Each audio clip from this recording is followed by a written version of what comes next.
The first and one of the easiest ways to make this work and get some added benefits and bonuses when it comes to monitoring is to use a monitor. So here I have a $105, I believe, 5-inch little monitor from Viltrox. I'll have a link in the description. Is it the greatest monitor ever? Absolutely not, but it's really small and lightweight. I can even remove the little hood to have this cute little darling monitor. So I'm going to drop that hood down there. I'm going to plug this into my camera, just like so. Fire up the monitor. And guess what? On the bottom of this thing, we have a little headphone jack. So I'm going to go ahead, plug this puppy in. If I can find the end of my cable, which I just dropped. Hook it into the monitor itself. And then in the menu system of the monitor, there is a volume level control. And guess what? Now I can hear myself, and it works really well. Now this solution isn't perfect. It's going to sound pretty crappy on this monitor and several others.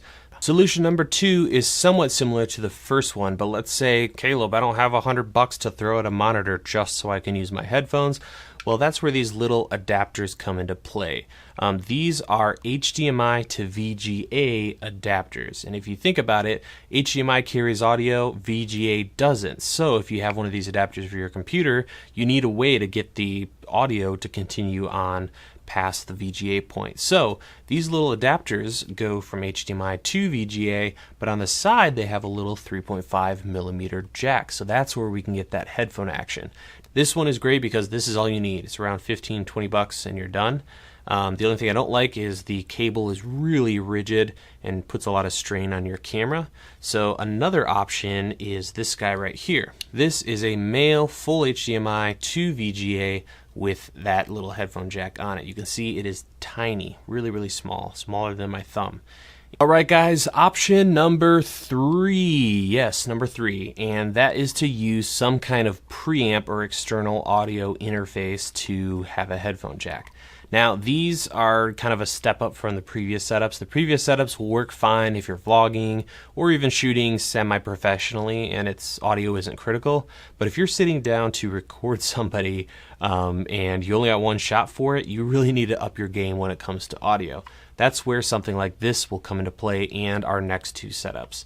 So this is a Beach Tech audio adapter, amazingly clean preamps, gives you several inputs, XLR, 3.5 millimeter, safety track creation, so much good stuff with this. It also has a headphone jack, and what's awesome about this one over most other audio adapters is that it has a amp for the headphones and a little knob to control it. So this device will get you much closer to a professional level setup, but it's still not perfectly safe because we're not listening to the final recorded audio. We're listening to a preamp with an amplifier. So that brings us to our final setup, which is, guess what? Using an audio recorder. So yes, audio recorder is the safest way to work around not having a headphone jack.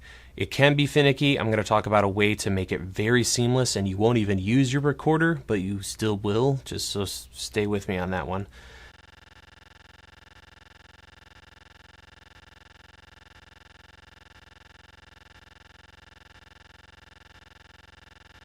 So these tips will hopefully help you out next time you're having to deal with audio with such cameras.